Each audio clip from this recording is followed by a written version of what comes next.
when things go bad or shit hits the fan for me, I've come to a point now where I'm like, okay, this is life teaching me something. It's going to make sense maybe in a year, maybe in 2 years, maybe in 5 years, but no point of getting depressed or getting bitter over it, but just rather, enjoy the experience. It's just an experience. All right. Okay. Now we can finally kick off. I love those kind of chats beforehand because we could literally go back and forth for fucking hours, I feel sometimes. But it's going to be good. And I really appreciate you doing this because, of course, you're busy, you're building AI platforms. It's going to be a lot of fun. Thank you for having me. Of course. Super excited. So it's not often that I see many Westerners out in Singapore or in Asia in general, but you've been here for like 12 years now? 12 years, yeah.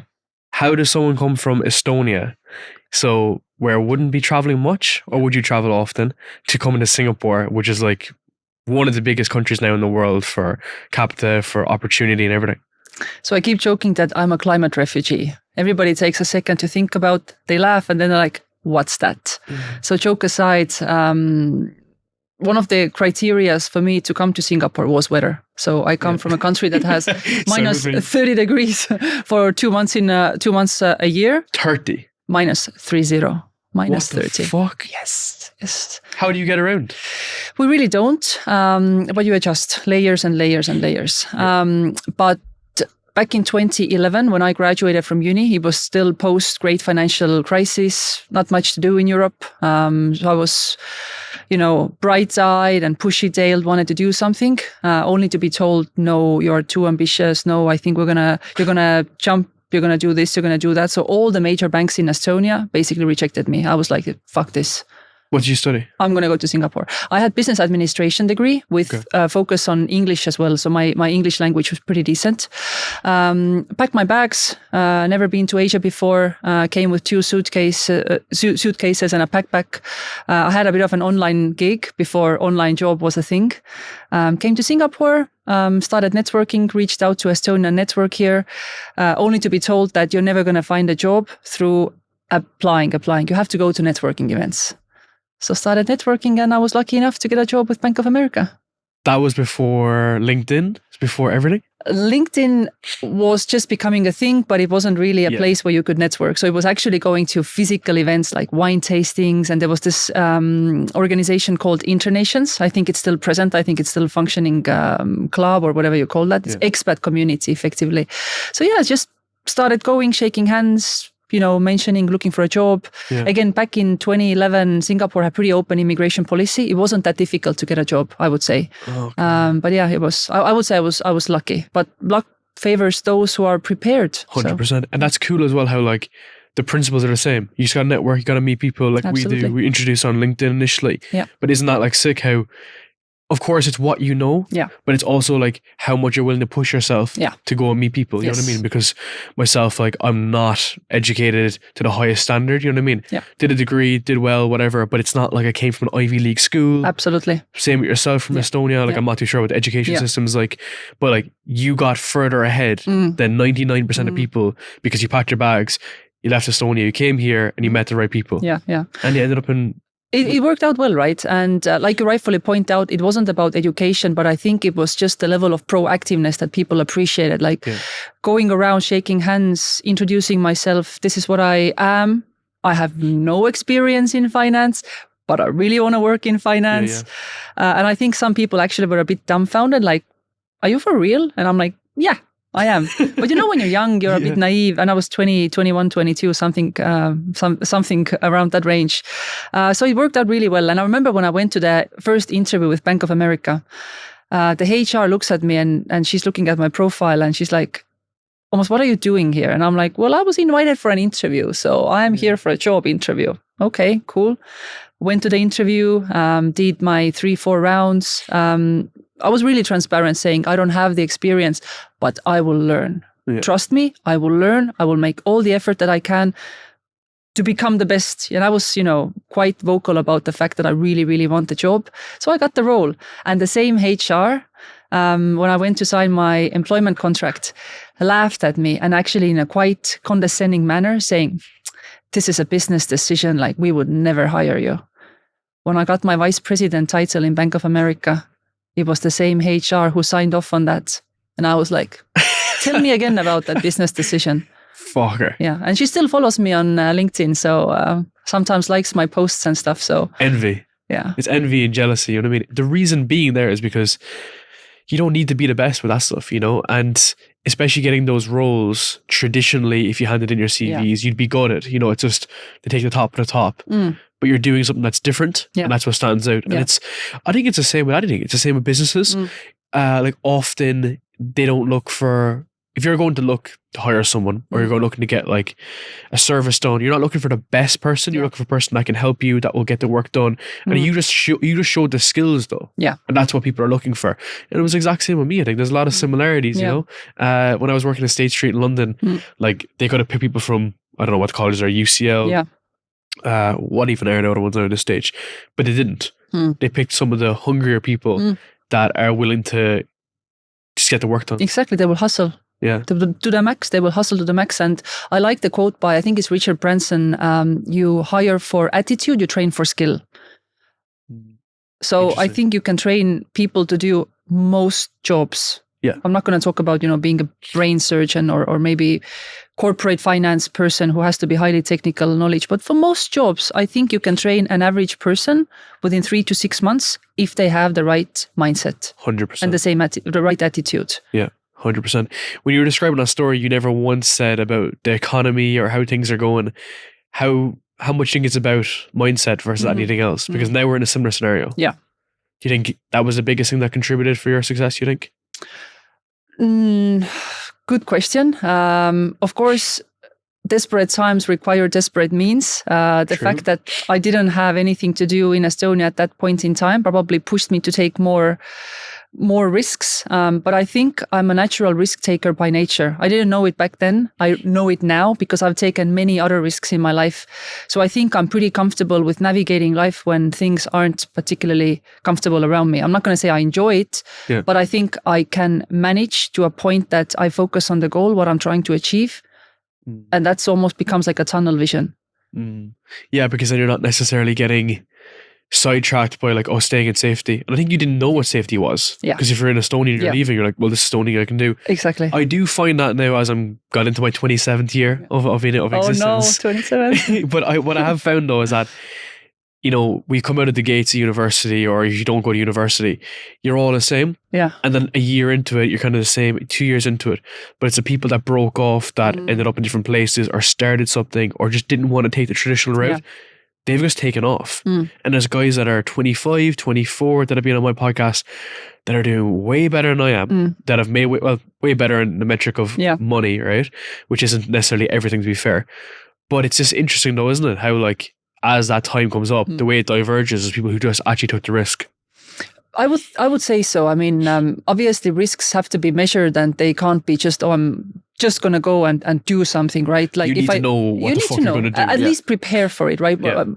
I like to do something called scenario analysis. Again, something that probably I've developed in my later years.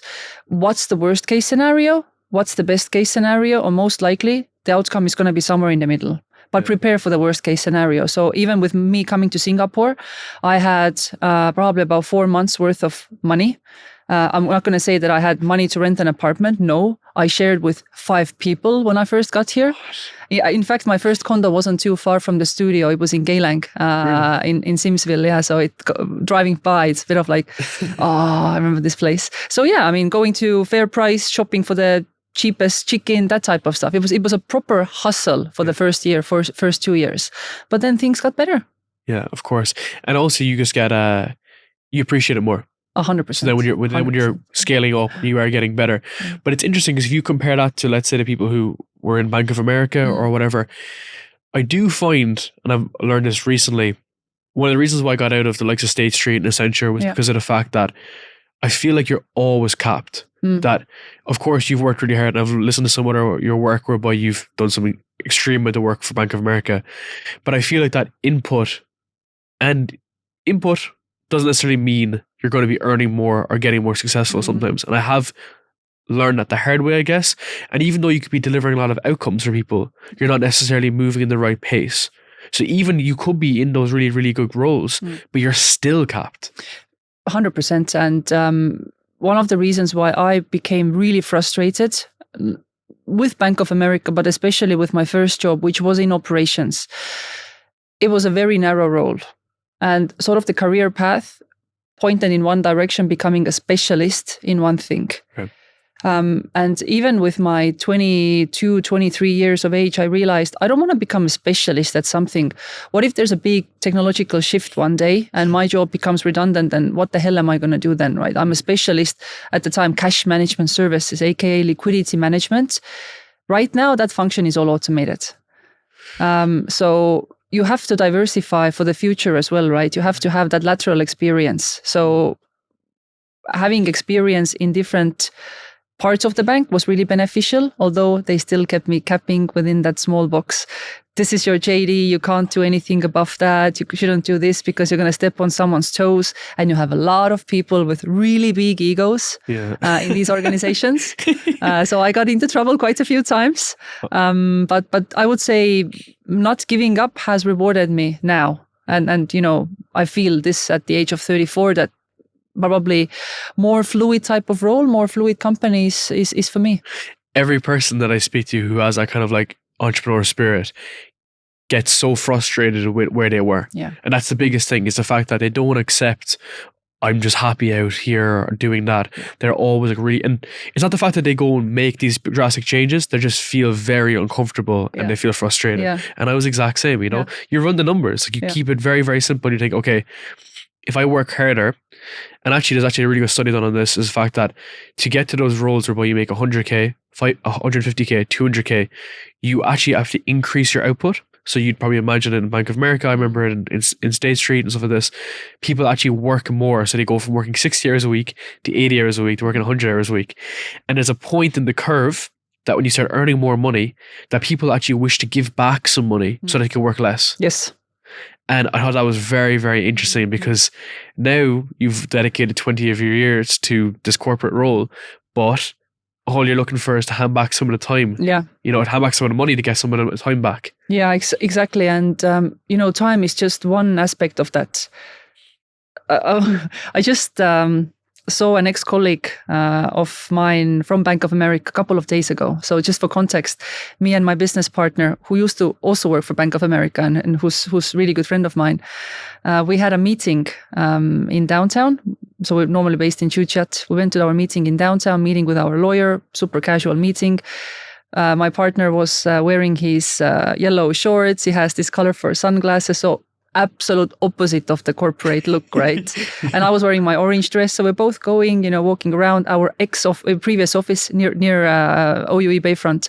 Oh. And an ex-colleague of ours sees us in his Bank of America outfit, white shirt, black trousers. Oh, Kaya, Deepo, come and say hi. So we have a conversation.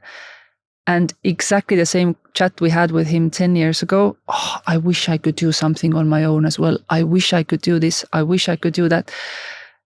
And you could just see the guy was like basically dead, if you know what I mean. Like 100%. It's just like a ghost. Exactly. And we had a quick chit chat, and on the way out, we were like, wow, thank God we left when we did, because we would be that person. And no, I'm not judging, I'm not condescending. It was an observation that it was a big decision for us to leave the corporate environment. Yeah. But it was the best thing, because here we are with our shorts and our colorful sunglasses, having casual lunch and actually enjoying what we do.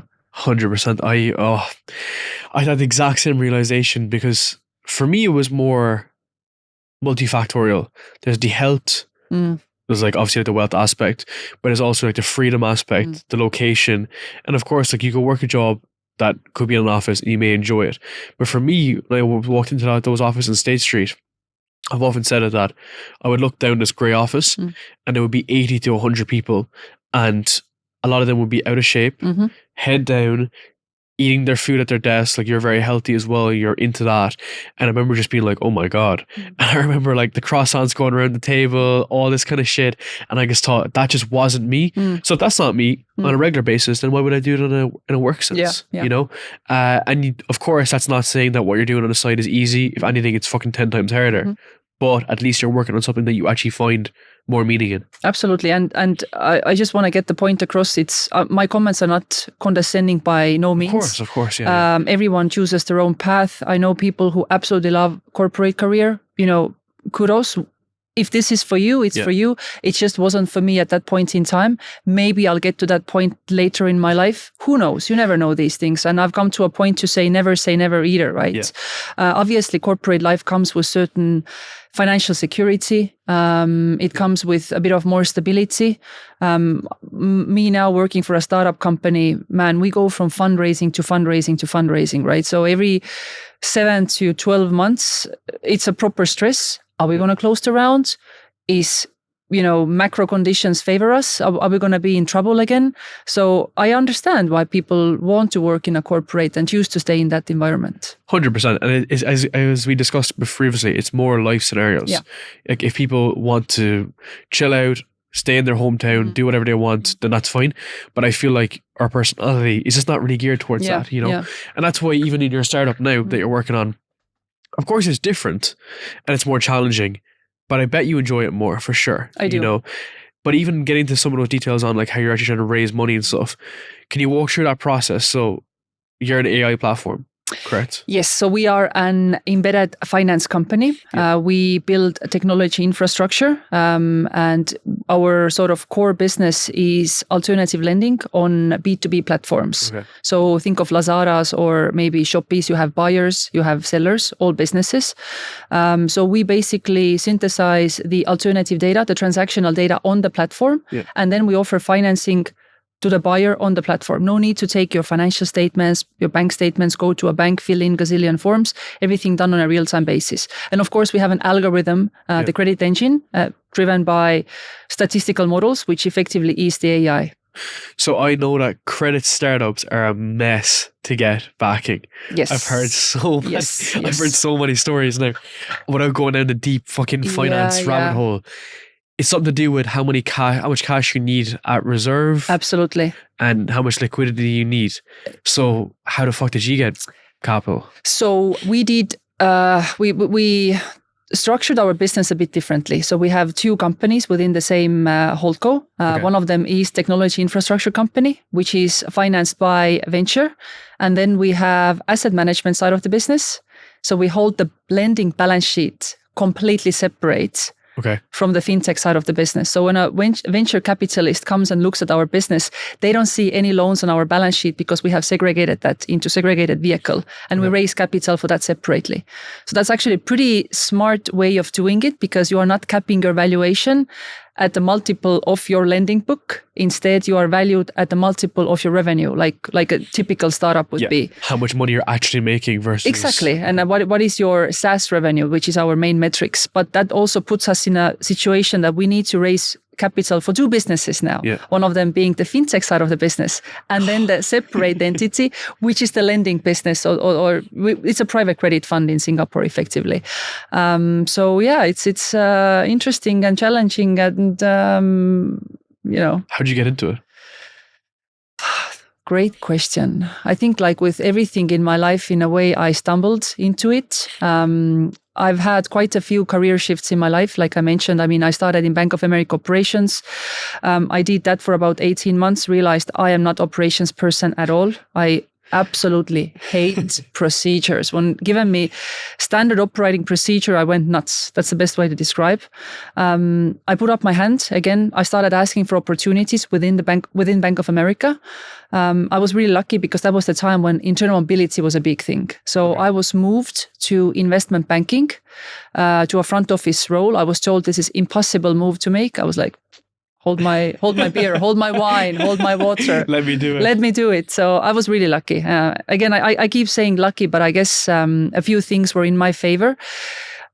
I had shown the proactiveness. I was present at every single employee network event. I was doing my CFA in parallel, which is sort of like a financial certification. Just being really proactive within that banking, world. Employee network world, yeah. I was given opportunity to go to investment banking, massive culture shock, coming from operations, everything slow paced, we have lunch, going to investment banking, super aggressive, basically all men, backstabbing, really, really, chauvinistic environment. Isn't that what life is like, though? Again, in terms of ultra competitiveness. Of course, that's an extreme example. I think life is what you make of it. I think a lot of it comes down what has been your experience, because we tend to see things as we are, not as things actually are. 100%, so our past does generate our reality. But it was again an awesome experience because I got to reinvent myself, and I think I'm a chameleon. I've come to realize I am a chameleon. I can change my persona and my the way I show up. And not to say this is fake, but some roles just come to me more naturally. It was an interesting time. Enjoyed it. Then what happened was the Bank of America decided to reorganize their lines of businesses. I was fired by Bank of America and hired on the same day. So they cut my role, but they said, but we have another role for you, basically. So for somebody who's on EP, right, you can imagine what a roller coaster that was for me. Basically telling me, we're firing you. You have 30 days to leave the country. I was like, but you may be, eligible for another position with the bank. I was like, So the interview... It was happening all same day, everything same day basis. Yeah. Then I got another job that I, again, absolutely hated. So it was a business controls officer for global markets, very compliance driven. Sounds boring. Sounds boring. And that's exactly what it is. I had no friends. So the job was such that I had to make sure that all our front office employees were adhering to regulatory requirements, including in their communications and stuff, right? So I had to go through people's emails to see if they were perhaps doing something that was maybe illegal, or maybe there was something that was unethical and that type of stuff. Zero friends within the bank, Darren, I can tell you. Nobody wanted to hang out with me. Zero. So and became quite depressed, didn't enjoy that at all. And then the same friend that I work with now had already jumped to a hedge fund. Okay. He offered me a position there, which was another 180-degree turn, going into investment analysis role. Was there for a couple of years. Then I had sabbatical year in Cyprus, which we can talk about as well. And then out of the blue in August 2021, my friend says, Kaya, maybe it's time to come back and join my startup now, my little startup. I need a chief investment officer and a partner. So I was like, okay, fine. Let's try that. So the hedge fund was in Cyprus? The hedge fund was in Singapore, but in Cyprus, I was working for a FX brokerage company, which was interesting. It was rewarding. That's how I started with all my media exposures and stuff. But I consider this as a sort of like a COVID job.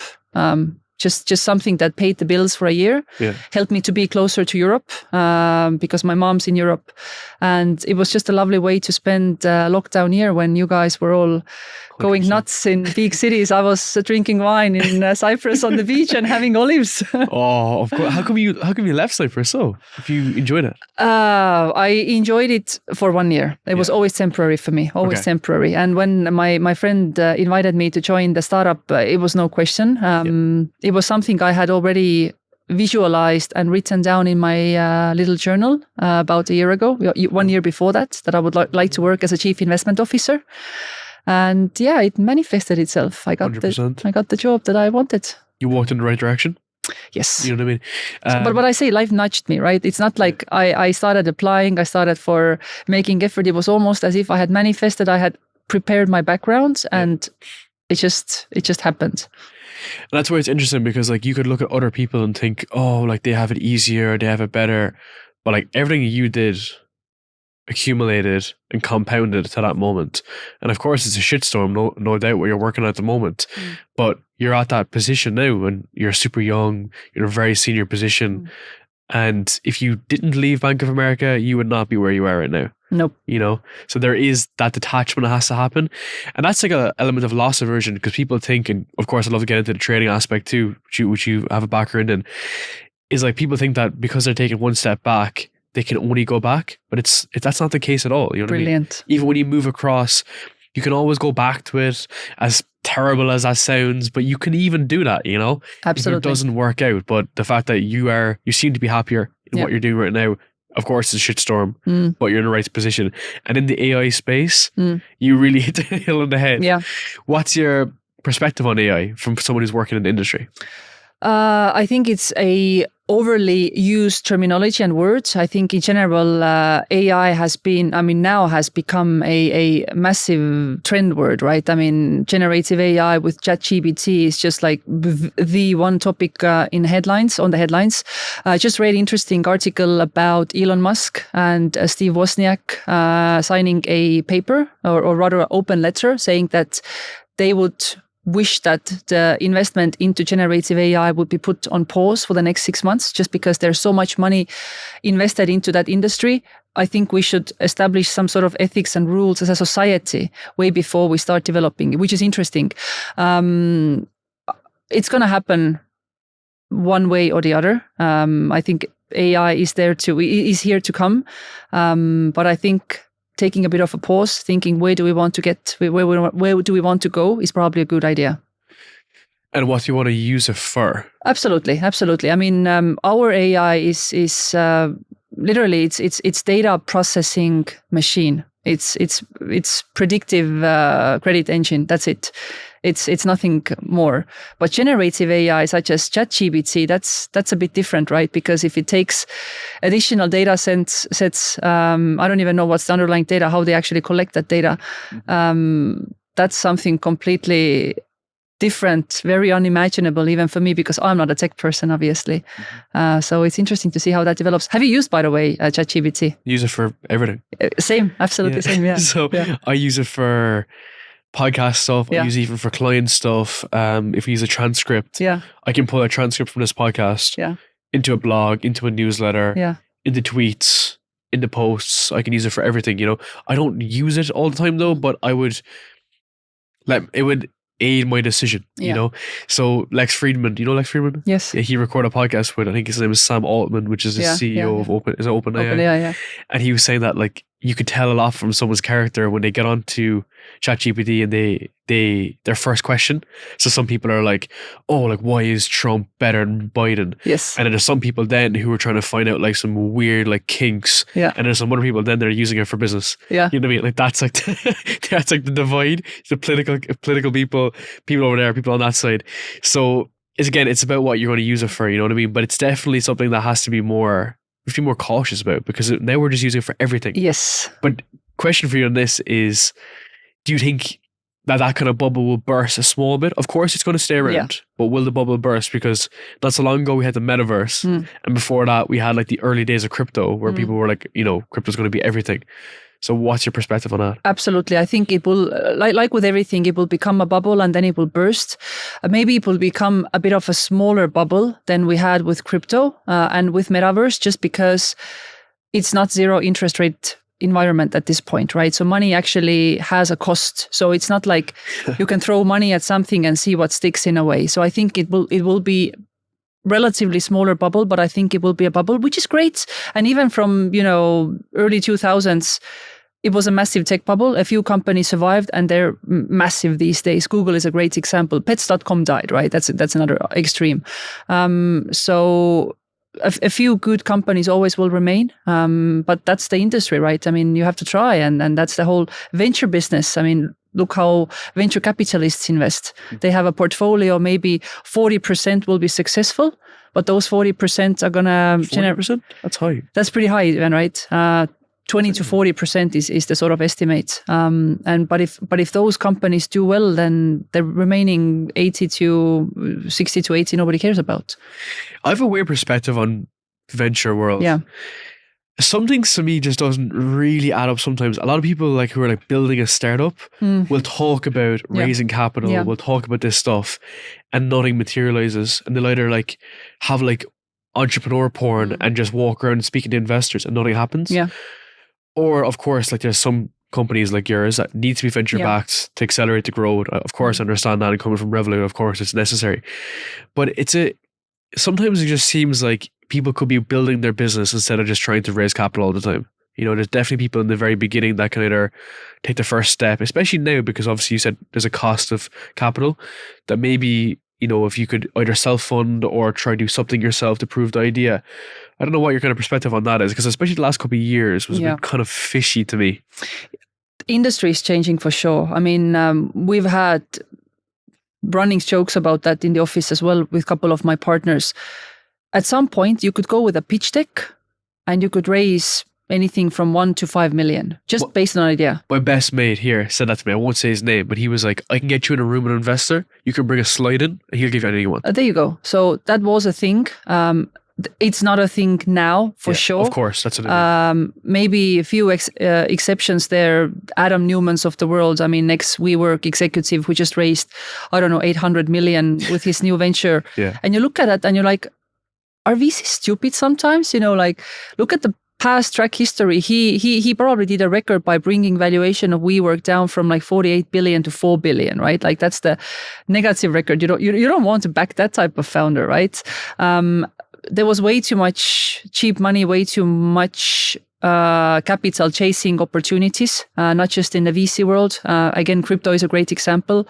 Stock exchange, no different, right? I mean, the fact that it's all-time highs, and if you look at the correlation between S&P 500 with the balance sheet of the Fed, it's almost one-to-one correlation, which means it's the liquidity that effectively drives the inflation in financial assets. Now, liquidity is drying up. Yeah, fine. It's maybe going up at this point in time because of the Silicon Valley bank crisis or banking crisis in general. But I would say investors are definitely more selective. We observe that from the conversations we have with our investors. We got our round closed a couple of weeks before SVB blew up. So, very, very lucky timing. But it will be interesting. I mean, I think 12 to 18 months, there will be a cleanse, which is always welcome. I think the reset. Absolutely. Focus will be on generating revenue, profitability, obviously, bringing down your cash burn. And that's what it's about, though. And that's what the business actually should be about. I spoke with a guy you should connect with. It's called Roy Samuel. He's from UK. And he's built a startup. He's built a second startup, which allows people like you, maybe a bit earlier stage than you, to look into your business to see your cash flow. So you can go to investors and say, this is all the dashboards and shit of this. And we were joking about this being like, at the end of the day, like you should be trying to generate revenue, GP, have profit and understand those metrics. But why I became a little bit disenfranchised with it, because free users, of course you can monetize them in the future, but they actually mean nothing. And that guy Roy said to me a very interesting point. He said, people are interested now in paid users. So SaaS businesses, for instance, if you have 100,000 users, but 10,000 paid users, VCs are looking at that 10,000 and saying, okay, how much can convert, of course, whatever. But that makes more sense to me than, you think you can grow this by 1,000x? Here's 400 million, that kind of way. It's just, I don't know. I just never really got it. Maybe that's wrong, and maybe I'll change my perspective on it, of course, but that's kind of what I'm thinking. I kind of saw it small play out the last year or two. Yeah, I think there could be some variations, meaning if a startup is a data company and you need to get access to a lot of data, maybe then free product makes sense because you need to collect that data, and maybe that helps to train your algorithm. So that could be an angle, but nevertheless, if you are not making money, it means you are burning money, right? And the money is coming from VCs. So how much expansion do you expect to have without having any profitability? I mean, Uber is a great example, right? Uber would not survive in 2023. If they were a startup company now, they would die. They built their business purely on cheap capital. That's it. Yeah. And again, just different timing. Different timing. Same in Airbnb, maybe. You Absolutely. know what I mean? Airbnb getting rinsed, and of course they have been as well in recent times. I want to ask you about working hard and working smart. So this is why I want you to write more. One of your recent posts I saw a couple of months ago, you were saying how you wouldn't trade necessarily just working smart. You'd want to work pretty hard, and you've always had that in you. Okay. And I think that's quite interesting because maybe it comes from Estonia, maybe it comes from Eastern Europe. I'm of that kind of belief too, but what do you think is more important, working hard or working smart?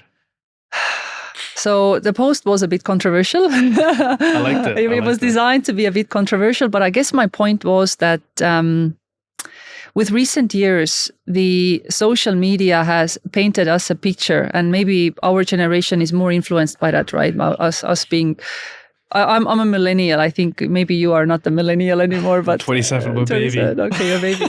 but social media has painted us an image whereby you can make a lot of money by doing something in a hammock on a tropical island, maybe trading something, buying some sort of trading course, doing that, maybe doing some sort of drop shipping somewhere. And I understand these are all viable ways how to make money. But the majority of people who do that don't make money, actually. So you only see those few really successful use cases. But the rest of them, I mean, are barely making it, or they just lose their capital that they invest.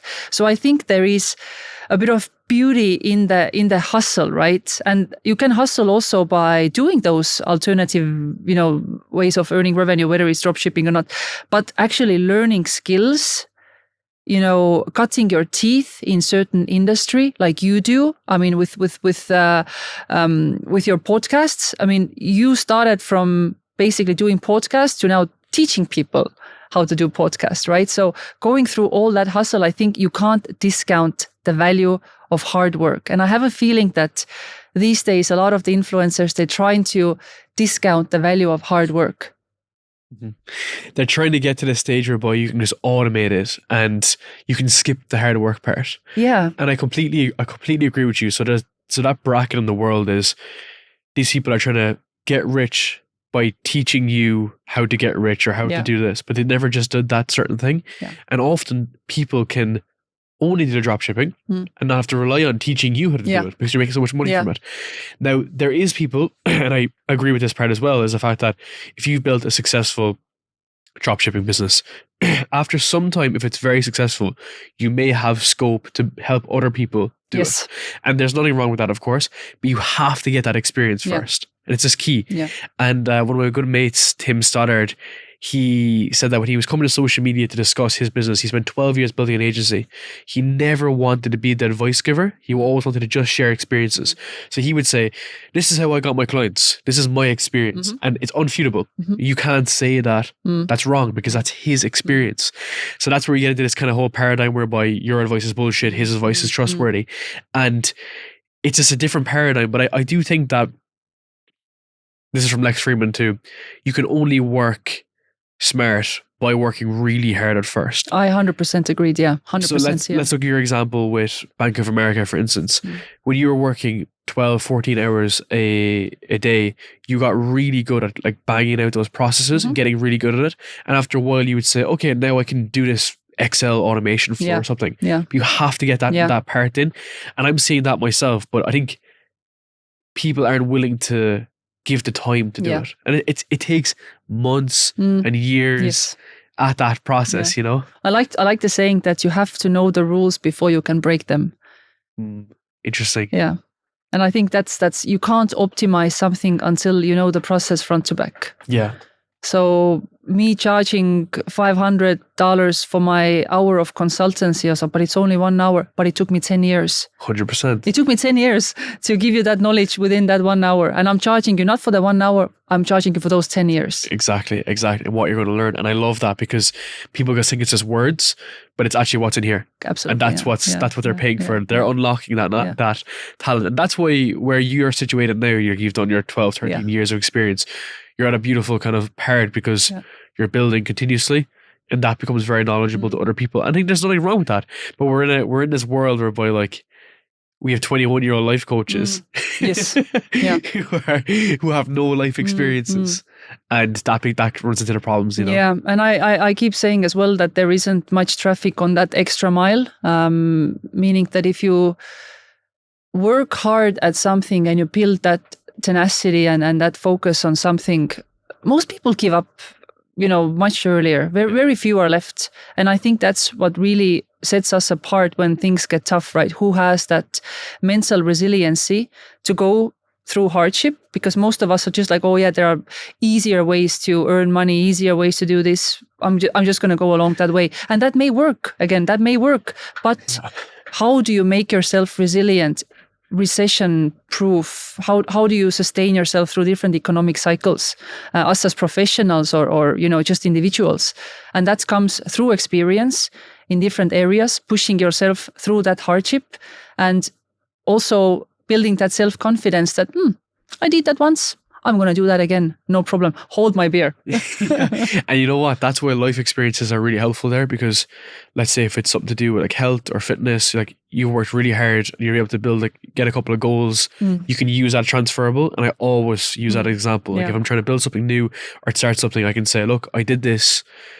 This new thing is really new and new novel, but I can still go on try to at least smash it, try your best at it, and you're building that kind of self-belief. Yeah. And going through hardships, I think, is the best way to build your self-confidence. Going through difficult experiences, being uncomfortable constantly, you know it. You exercise, you train. Exercise is nothing than teaching your body and your brain to cope with small, predictable or short-term predictable stresses. So when shit hits the fan and you have some other type of stress, I don't know, your boss is yelling at you or something, it's almost the body is like, I know how to do this. I'm just going to go into my resiliency mode and I'm going to push through, because the body doesn't know if it's your boss yelling at you or, I don't know, a tiger chasing you, right? The stress is stress for your body. So teaching yourself how to go through small stresses, that's where the self-confidence comes from. Yeah, and I feel like that the way you've ended up in like your career has just come from that continuously. You know what I mean? What were some of those kind of challenges you faced, do you think, that were... Well, life has humbled me on many, many occasions, to be honest. So I've been fired 3 times in my life. The firings, luckily, have never been because of my poor work ethics or results, but they've been a function and a product of some sort of economic or structural change. So, and that just has taught me that doesn't matter. I can be the best at something, but if things are not going in my favor or if something changes at a larger scale, I need to be ready for that. So definitely COVID was a big shock for me. I mean, obviously for everyone, but being an expat in Singapore, working for a hedge fund that did a lot of private credit in trade finance.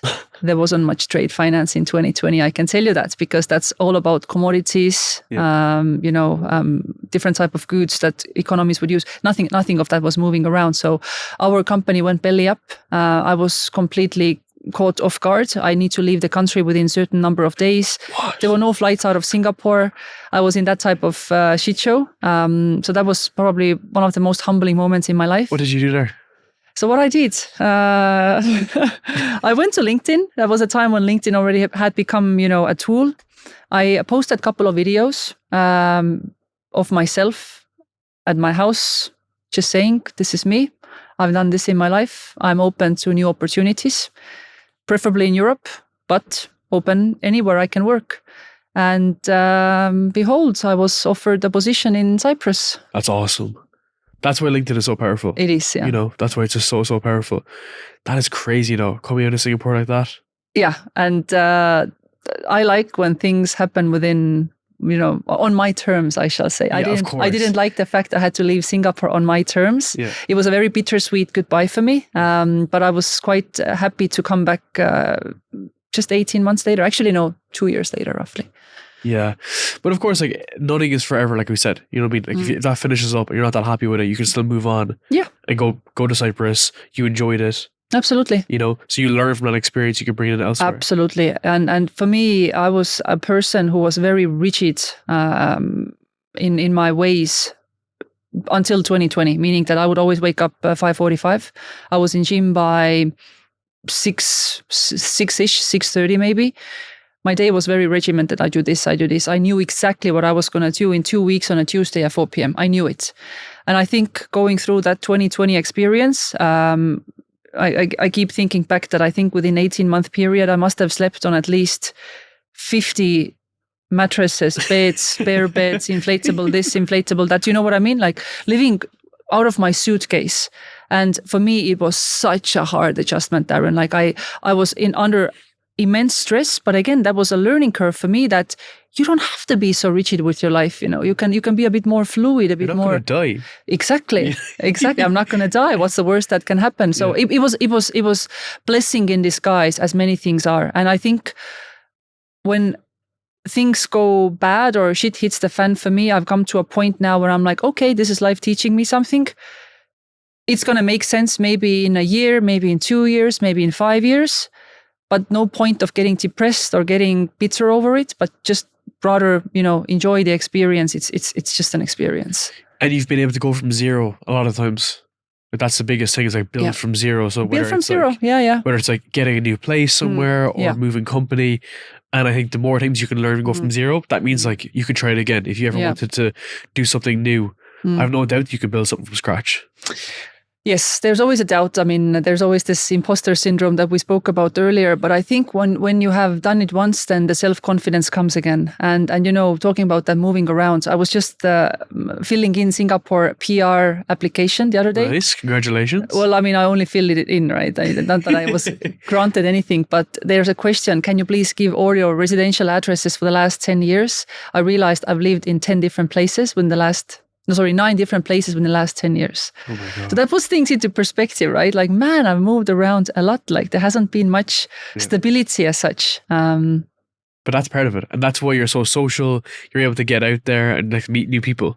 Yeah, I guess so. You're not in a cloud. Yeah. You're not in like a weighted blanket. Just chilling out. You know what I mean? You've left. You've been able to build what you want to do. Yeah, and not all of it has been voluntary, but I would say it's again helped with that evolving part of personality and professional career. Definitely. I wanted to ask you about mentorship and particularly Simon Rhee. Yeah. So you got into trading in 2019? 2019. Why did you do that? 2019 was just a time when I was like, I want to try a new skill.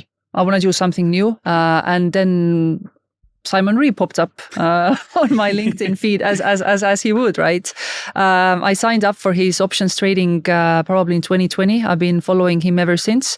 Absolutely brilliant. I think in terms of mentorship, having that access to him as a professional, as a person, not just a professional, but as an individual, is just invaluable. But mentorship in general has been a big part of my life, I would say. I've always had either a formal or informal mentor. Okay. Bank of America was great back in 2012. They had a formal mentorship program. So they assigned a senior director to mentor one of the junior employees. So I always have had somebody to point me in the right direction, tell me that, oh yeah, you're doing this wrong, you're doing this right. I encourage everyone, not just junior, but also people who are more advanced in their career, find somebody who can mentor you, who can add some sort of value. For sure. Did you find that was kind of quite formal, or was it more like, was it natural? There have been formal mentorships for me. There have been some that have developed just on their own. And a good example is my current business partner, who was senior to me at Bank of America. We just started hanging out, is the best word, at company events. You see a familiar face, you have a chit chat. He started sharing a couple of, tips, how to manage the politics, how to manage the hierarchy. Again, that was the time I just joined investment banking. For me, it was a completely new world, and I really struggled, to be honest. And that morphed into a friendship, and that has now morphed into a business relationship. So I'm very lucky and very blessed to work with one of my best friends who used to be my mentor as well. And he's the biggest female advocate. So I give him like all the respect. And it's interesting because sometimes I think that if it's like forced, it's not natural, and then it's like, okay, it's transactional. Like, oh, I'm coming to you, I expect help and whatever. Yeah. But the best kind that I try to help with is just like more natural, small nuance, whether it's a podcast like this, you come to and you learn, you get kind of mentorship for that person, or it's someone that you just kind of DM every once in a while. Yeah. But you can do it much more naturally. Because sometimes I think like there's too much of an emphasis for people. Younger people are like, I need a mentor, I need like a business mentor, I need this. Of course you need it, but it's just, it's contextual. Yeah, absolutely, yeah. And I think a lot of it comes down to chemistry. And maybe it's an overused word, but sometimes you just have chemistry with somebody. It's very easy to build mentorship on that. And with some people, you just don't. And that's okay, right? I mean, then you just go and look for somebody else that you have that chemistry, because I think with mentorship, trust is absolutely paramount. It's important. You need to trust the person. You need to have that ability to be vulnerable, to share, insecurities and have to be able to take feedback from that person. So, but this day and age, again, LinkedIn is a brilliant tool to find a mentor. I've had mentors that I've found through LinkedIn. I've never met in person. I have no idea, what they're like if we would have that chemistry face to face. but just because I have found their very candid advice to be good. Like even, when I post something or when I do the video, oh yeah, you could have maybe done this better. Or when they look at my videos from conferences, a great advice, I think you use your hands too much, like be mindful of that. So I keep saying, I used to be Italian, I think. I have to tie down my hands. So that type of advice is really good, right? I mean, somebody who doesn't come from a place of, oh, you didn't do particularly well, but you did great, but I noticed that maybe you can improve on that. Yeah. And I think it's when it's more natural, like for instance, like my mate Ned here that I mentioned you before, Ned Phillips, like he's like a mentor, but he's not. I understand. We went for dinner with like his wife, my girlfriend, last weekend, and I was even saying to Elise, I was like, he's someone that I really want to emulate my career. Like he's traveled all around the world. Yeah. Spent 30 years in Asia. Yeah. Has this huge company that's like valued at like I don't know how many million. Yeah. And good relationship. He's an ultra marathon runner. And I was thinking, I was like, that's like a way to guide your life, but obviously not mirror, but it's a good way to kind of give you that direction. I don't necessarily ask him to be my fucking mentor, but we go back and forth on WhatsApp on different ideas. Yes. And what's funny is it's actually bi-directional. I would help him out with stuff and vice versa. And that's obviously the same for you as well. Absolutely. And I think the mentorship relationship can't be such that I only want something. I only want something. I think it has to be, I'm going to give something in return. And sometimes for mentors, the joy comes, rather, let me rephrase. Maybe for mentors, sometimes what they get back is the emotion. You taking their advice, you sharing how a situation was resolved based on their advice, if you know what I mean. Like it's more just the experience that somebody can benefit from what I have shared with them. That's also giving back in a way. Like when I mentor younger professionals, I have a let's call it an informal mentee in Estonia. Actually, he is the son of one of my best friends, but he's in his early 20s, just graduating from university, just about to tip his toes into professional life. So he comes for advice quite a bit, and he's really intelligent young man. EQ, maybe not so much. IQ, definitely. EQ is I mean, he's still young. Life experiences. Life experiences. And sometimes the only thing I get back from him, and it's really rewarding for me, is hearing how he did really well based on my advice in certain situation, in a job interview. So he scored an amazing internship, right? Because he went prepared and spoke about the Federal Reserve Bank's policy for the next 18 months. Obviously, we had, exchanged notes and discussed things. Yeah. How is the yield curve going to react to the next Fed meeting? And apparently the committee was like, we've never had anyone, who's like second year uni and coming with such knowledge. So him sharing that with pride is like, 100%. I did that. And that's why, to bring it back to your first interview with Bank of America, they gave you that chance because they saw the hunger and drive, and they liked that. You know what I mean? That guy or a woman who initially gave you the interview, they felt that sense of like, I don't know, pride or whatever it was, or fulfillment. And that's how it works in tandem. So I noticed straight when I moved here, like people would often reach out and they're like, oh, like what's like an Irish guy doing out in the middle of Singapore? We'd go for lunch, they'd get me like a coffee, whatever. And I noticed that they wanted to uplift people. Yes. And as we discussed previously as well, like the people that are above you do want to do have a hand down to drag you up. Absolutely. They expect you to work there. It's not going to be. And they do handpick the people who do work. I'm not saying that everyone helps everyone, because that's not the reality of the world. But if you are willing to put in that effort, people will definitely help you. Absolutely. And good leaders are those that grow more good leaders. Yeah, for sure. Yeah. And of course, your development is different. Like some people might be like taking it easy in their early 20s and get more serious. So it's not like you need to be fucking on the grind 24/7. But what I do find is that you need to just at least have the attitude that you're going to get better. Because people always say that, like, oh, like how do I build a network and stuff? First step I would say is build a podcast. Yeah, absolutely. You should. Is build a podcast. But if you can't build a podcast, I would always advise just to have that eagerness like you've done. Yeah, and I think this day and age, you have so many different options how and where to find a mentor, right? I mean, I spoke or shared briefly previously that there's a professional network in Singapore called Uncommon. I haven't actually heard about them before, but very interesting. Again, I was thinking in my head earlier this year that I feel like I'm in such stage in my life and career that I actually want to have a mentor again. But I want a mentor that's outside of my work environment and my close proximity. I want somebody who doesn't know me, who doesn't know my context, but somebody who can have, maybe sessions with me, who can look my media presence, all the type of stuff, and give me feedback. How could I grow as a professional? And out of the blue, this network reaches out and says, "Oh, we like your profile. Would you like to become a member?" Because it's almost like a selective basis. And I was like, okay, so it's universe again, maybe 100%. Responding to my calls in a way. And I'm quite excited to be part of that program.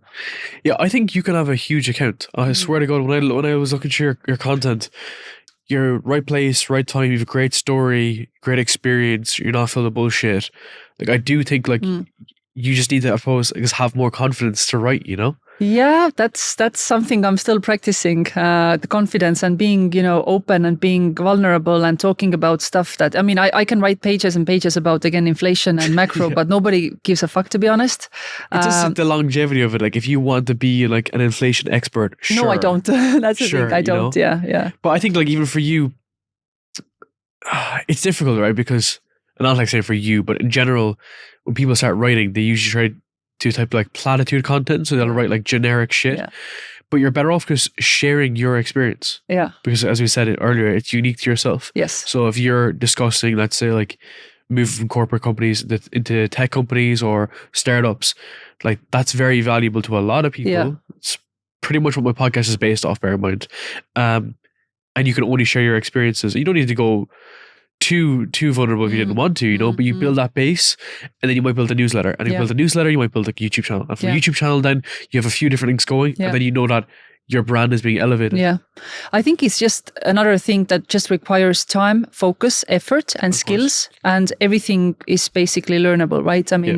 I'll definitely take a lot of the pointers you've shared, and I know that you have a lot of really good content around there, how to recycle even one interview, one podcast, how many different ways you can slice and dice it and just reuse it. I think this is something I still don't know how to do. Of course. Just because I'm like, I have to have fresh content for every single post that I have, it's right? An industry. It's an entire industry, you know what I mean? It's like if I was to get into some different aspect of banking, like I would barely be able to scrape the surface, so I'd love to help you like with this stuff. Like I can genuinely, as we said, 2 years in my brain, sharing with you could take me 20 minutes. You can just go through these different things, but very simple. I think like we'll even show an example from this podcast, different types of content that you actually believe in. It will resonate with a lot of people. As I imagine a lot of women coming to university would see you as like a particular leader in the space. That's another interesting thing you just mentioned, because we spoke about earlier about being a role model and, having that sort of representativeness of women in certain places.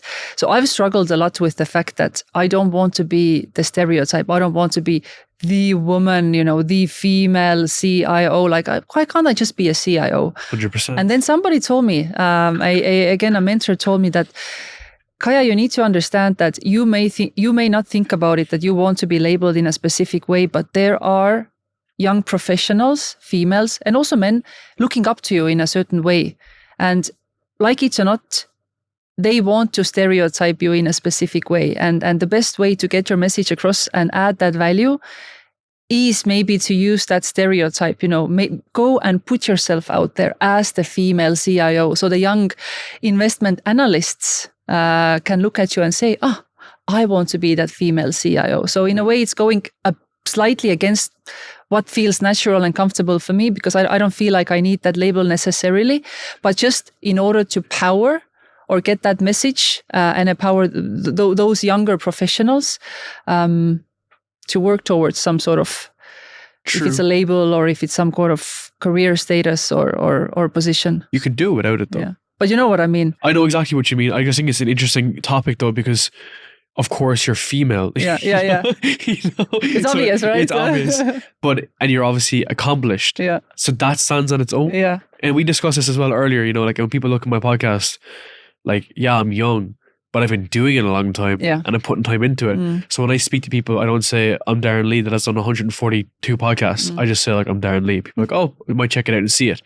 So there is that perspective. So I'm just saying, if you feel like icky talking about it, then leave it out. Yeah. You know what I mean? That's not the whole purpose, you know? Because I do think we need better role models in the world. Yeah. And, you know, for younger women as well, they want to look up to women, I imagine. And it's not intentional, but it's just like biological to some degree, just like that perspective, you know? And I don't know, maybe it's more relatable. And I was speaking with someone last week on a podcast. We were talking to people like Elon Musk and stuff. And like, I don't grow up thinking I want to be like Elon Musk, because he's just different than me, whatever. But I do want to be like someone who's like 50 years old, who's fit, healthy, wealthy, has good relationships, and is well traveled. It doesn't matter if it's male or female. You think Elon Musk has good relationships? No, that's what I mean. That's the thing, you know? So there's some people that you don't necessarily gravitate towards, and if I was to break it down, I would just think it's because he's quite introverted to some degree. Yes. A bit facetious question, to be honest. So it's interesting though, you know? Yeah. So I don't know. I get what you mean. It's not about a person as such. It's more like the characteristics or the qualities. And I think this is important for me increasingly as well. How do I come across? How do I show up in my workplace? Being a, part of the executive team, how do I show up? How do I empower our junior employees? How do I empower people, I don't know, listening to this podcast or listening to any other podcast? Or I just did an interesting International Women's Day event with Capgemini. They had their global IT recruitment team on the call. I thought there would be 20 people on the call, right? It was just like whatever Q&A type of conversation. There was 100 people on the call. I was again, why would they want to hear what I have to say? Yeah. And the feedback was just, so empowering, energizing, motivating. Like, really? Like, do you read the feedback?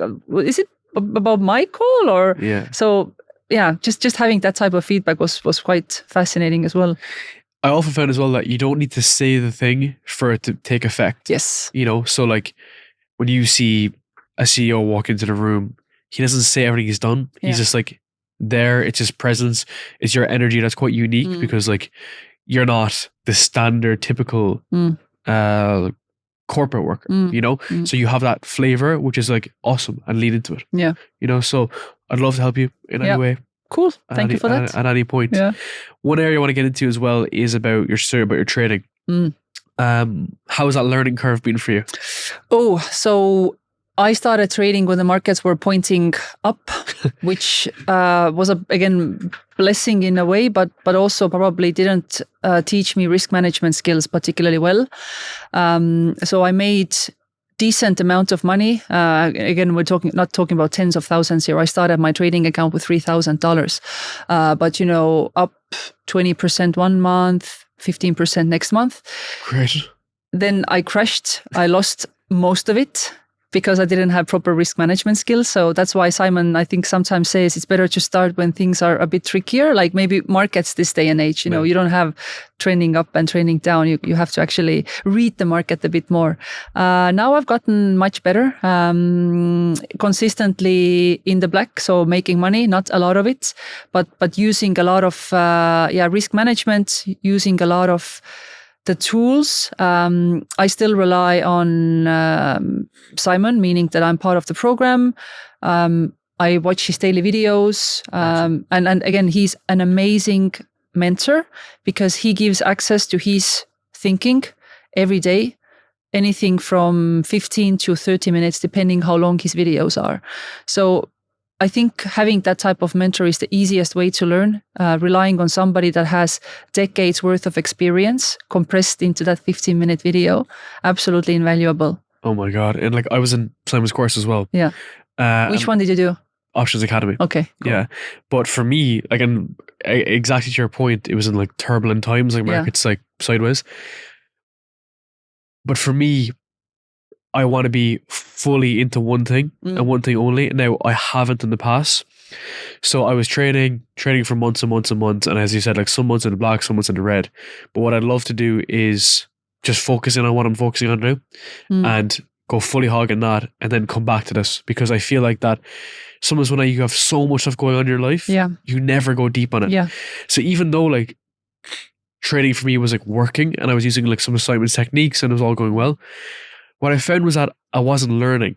And that's the problem. So when you're just like trading and you're just putting on like 5 trades a week or 3 trades a week, whatever, but you're not learning because you're not thinking about it. Yeah. And I was advised this from a guy on my podcast who was saying, if you get rid of everything you're doing in your life, not like everything, but all the side projects, and just focus on one, that's all the focus is. So that's been trading for you. So you've been in the shower, washing your hair, thinking about it. You're going to bed, you're thinking about it, you wake up thinking about it. And that's what clicked for you. Yeah. So that's a learning that I've had from this experience, is that even though I've been doing it for so many months, I definitely want to do it in a point in my life whereby I'm just doing that. Yeah. Because I feel like I split focus, and as a result, I'm a big guy on focus, if you haven't mattered, you know, just like extreme deep work. And maybe I'm just not intelligent enough to manage multiple things. I think, Darren, your approach is correct. If you want to really master a skill, you have to go deep. And admittedly, I'm a person who gets torn in different directions. So I'm the person who gets interested in many things. So same, I'm exact same. And it's a burden, to be honest. I love reading, I love exercising, I love my work. I like to work hard, you know, on the projects I do. I like to keep up to date with the podcast, so constantly something in my ear. I like to trade. So it's almost like there's too many things going on. Now I'm trying to build my, you know, social media presence or brand. So there's a lot of things going on. So I think actually your approach is better. I think going deep in something, because I am definitely torn between 3, 4, 5 different things constantly. But what I try to do is that I try to cut my day into chunks, and I try to live by that schedule. Like if I have blocked out from 6 p.m. to 7 p.m., I do trading. Yeah. I do trading. Yeah. My phone is off. I actually do trading. Like I don't care if, okay, fine, if there's a fire, I'm going to attend to that fire. But if there's something that maybe I should be doing this instead, I'm like, nope, my calendar is booked for trading.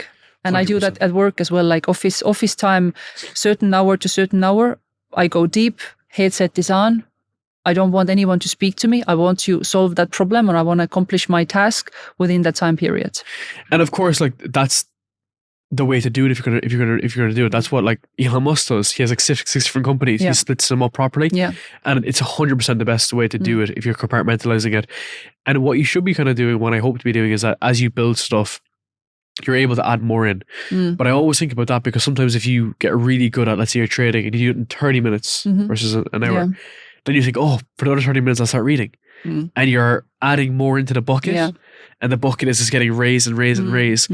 So I'm trying to actually leave time for other things. Like you're asking me earlier, what do I do? And I was like, you know, if I do have more time, I'll go to the beach. I'll go to the park. I'll take things easy, and I'll try to. It's almost like unwind my mind to get back into the same thing, though. Yes.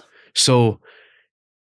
Yeah, it's a different way to look at it. I don't know if it's necessarily the right way. It's just a strategy I'm trying to follow at the moment, because like I've done everything. Like I did e-com, I did crypto, did trading, did coding. Not coding. I think I did software engineering as a degree. Yeah, okay. Hated it. Yeah, okay. Hated it. Well, it was called business information systems. Is it too boring for you? No, it was. I'm dyslexic, so I can't read shit when it comes to code and stuff. So. I write every day, and I use like all the tools. And I'm not like too dyslexic, but when it comes to code, I was so shit at it. But I got a 1-1 in my last year. Okay, awesome. But until then, it's just something that I just couldn't grasp. The reason why is because I was using no code for so long. Yeah, you know, I built like an e-com company off Shopify. Okay, cool. And I was like, I don't need to do anything, and I was like 20 at the time, you know. So I didn't need it. Yeah. But your point about having those downtimes as well, I think it's absolutely critical. I think creativity is closely linked to boredom. Sure. So, and I try to do that now on weekends. So weekends I don't do much. I mean, I go to the gym, I maybe read a bit, then I just lay on my couch. When you look outside, and I have this like lovely terrace with the plants. I just look there, and I try to look at all the different colors of green, and I try to see, how many birds do I see? That type of stuff. Yeah. And interestingly, a couple of ideas have come to my head exactly in these moments, because your brain is not focusing on something. So you actually get to be more fluid again. And yeah, that was one of those moments when I was like, maybe I should do my brand on social media. I'm going to focus on that. So that type of idea generation, I think, comes exactly from the moments of boredom. So 100%. I think this day and age, again, I think our days are very structured. We're constantly torn between different things. Social media, friends, having personal life, going home, spending time with our families, have to have time for yourself only, being in isolation. I'm a big fan of actually being in isolation, being alone, being in silence, not even having music, and just letting all the sensory deprivation, I think is the sort of right term for that. That's a good way to look at it. Yeah. One of the last things I want to ask you about is alcohol. So I saw you spent January without drinking any alcohol? Yes. It's actually extended now until whatever the date is today, 31st of March. I've had alcohol on 5 days since January the 13th. So the amount of people that are doing little or no alcohol is incredible recently. Yeah. So I've gone 8 months, 9 months. Wow, impressive. Yeah. So and how do you feel? I'm no angel, right? Okay, no, I get it. It doesn't have to be extremes, right? It doesn't have to be black and white. So my experience was young Irish guy. Mm-hmm. All we do is drink. All we do is go out. My last outing was of course a festival, a party, whatever. What I was looking at was that if I looked at people like yourself or other people that I wanted to be with or aspire to podcast with or be from a company perspective, I was looking at what they had that I didn't have, and if I eliminated the stupid shit, which was going out drinking, I can potentially get to that point at some point. So I initially just felt a lot better. I think I had a kind of a sudden urge of it. Yeah. But then of course over time then that diminishes out. But my sleep is better. My diet is better. I'm less stressed. I'm less anxious. Same. But the biggest thing for me is the fact that I don't think about doing it.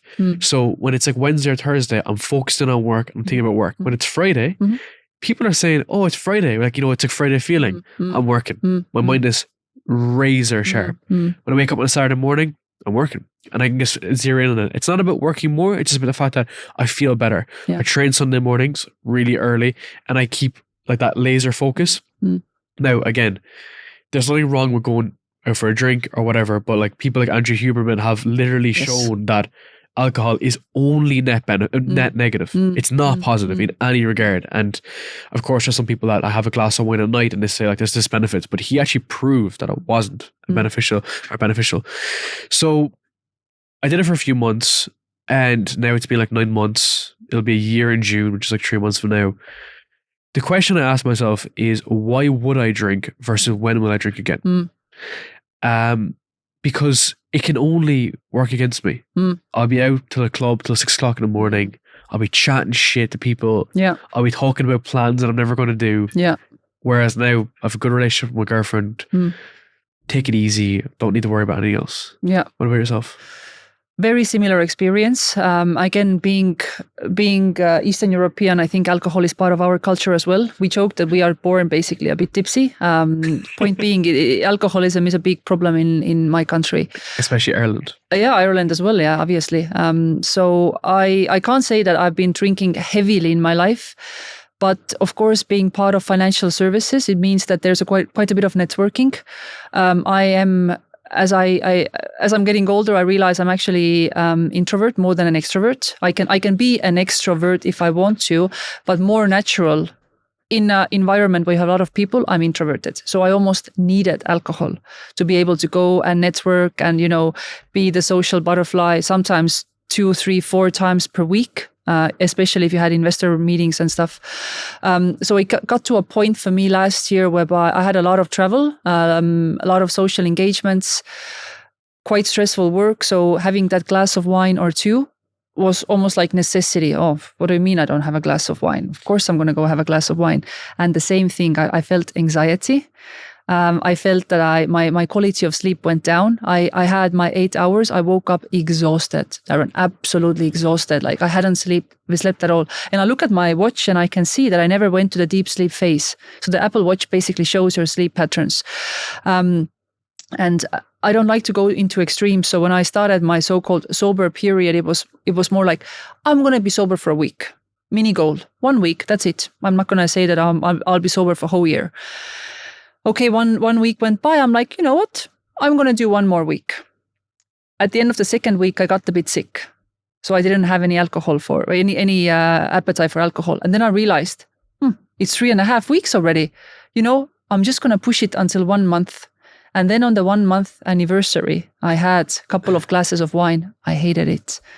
It didn't taste good. I had horrible headache the next day, not hangover, but just headache. I think there was an adverse reaction to the alcohol.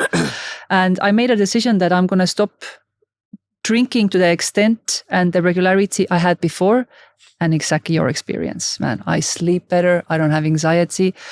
My brain demands for information. It demands for being, used. Yeah.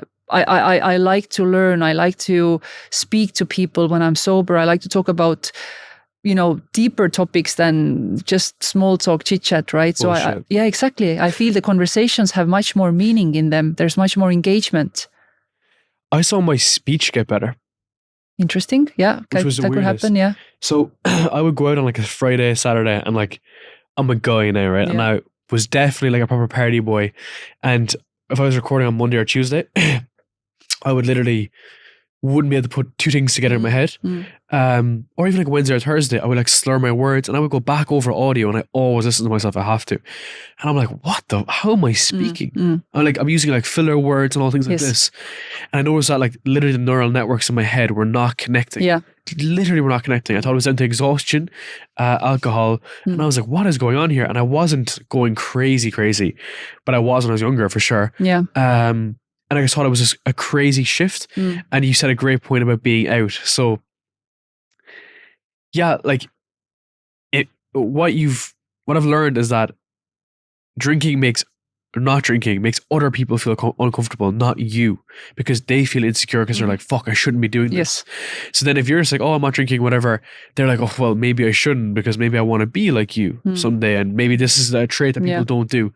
And that's where they feel uncomfortable. And if they feel uncomfortable, then so be it. Like that's not on you. You know what I mean? That's not your problem. It's not my problem. Yeah. And I'm not going to say that I'm never going to drink again, right? Of course. Again, going on holiday, I enjoy the drink. I enjoy my glass of wine. I like gin and tonic. That's one of my sort of, not to say weaknesses, but I like the drink, right? I like the taste. Eastern European, exactly. I should say I like vodka. Sorry for that, buddy. But point being is that if I measure the reward, if I look how I feel when I have the drink versus how I feel when I don't have the drink, there's no question about how I want to live my life, how I want to show up. And again, my business partner said something simple and quite profound. If we want to build $1 billion business, we're not going to do it whilst hungover. And I think that was something that for me, it was, he's right. Like we have the opportunity. We have the investor feedback. We're doing great. We have an awesome team. We have the capital now. There's a market opportunity to expand to Europe, to expand to the US. We can't do it whilst tipsy or hungover. We have to be sharp. We have to be focused. We have to be able to articulate. We have to be able to tolerate travel, time zones, jet lag, all that type of stuff. Alcohol is not going to make that any easier. So there's a time and a place for everything, right? So I think for the time being sober, being focused is the right way to go. That's an awesome way to even end. And I think that's so true. I really, really feel that deep down. If I was to ever separate whenever I did well versus I ever did poorly in life, exams, studying, early years in career, building a podcast, anything, it's a period whereby either have no drink or reduced drink.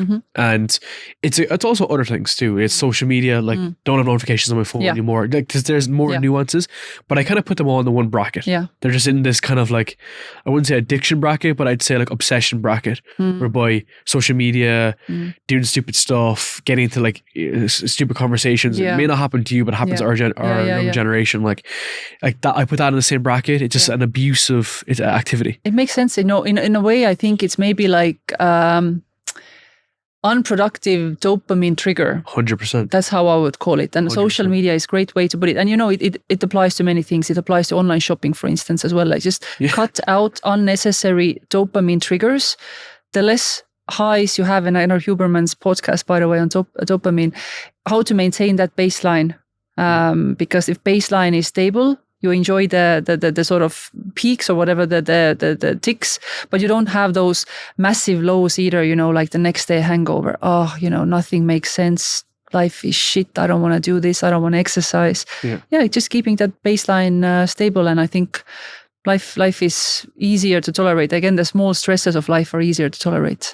Yeah, and I'll finish up on this note. This guy who I follow is, I think, on my podcast, but things like fell true. His name is J.K. Molina. He's 21 years old from Guatemala, and he sold his first company called Tweet Hunter. It did like an AI tweet inspiration platform, and he said that he never ever goes into the 90 range or 10 range at the bottom of highs and lows. He's always at 65. He'll go to 70, he'll go to 60, but he just stays within there. Now, of course, it might piss him off, but generally speaking, he's always within this range. He's just kind of happy. He's just generally kind of happy, whatever, and it goes up and down. He doesn't party. He literally lives in like the outback in Guatemala. He's around 5 volcanoes. So I thought that was a very interesting way to live your life. I love it. And the guy's 21. Yeah. Bear in mind. Yeah. So I've been told previously in my life, and I know I'm extending the topic a little bit, but I've been told that I don't come across as a particularly exciting or excitable person, right? And I thought about that. Am I not excitable? Have I become bitter in life? Have I become sort of the person who doesn't have joy?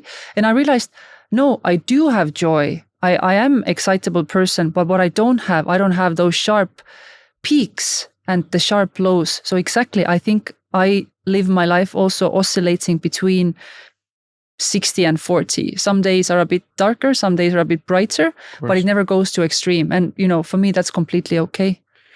It's like a trade. For every buy, there's a sell. So if you're at the very top, you're at the very bottom. You know what I mean? Exactly.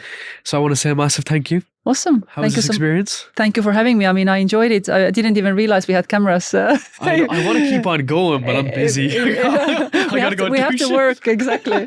But thank you so much. Thank you, Darren. Let's do more in the future. Cheers. Thank you for having me.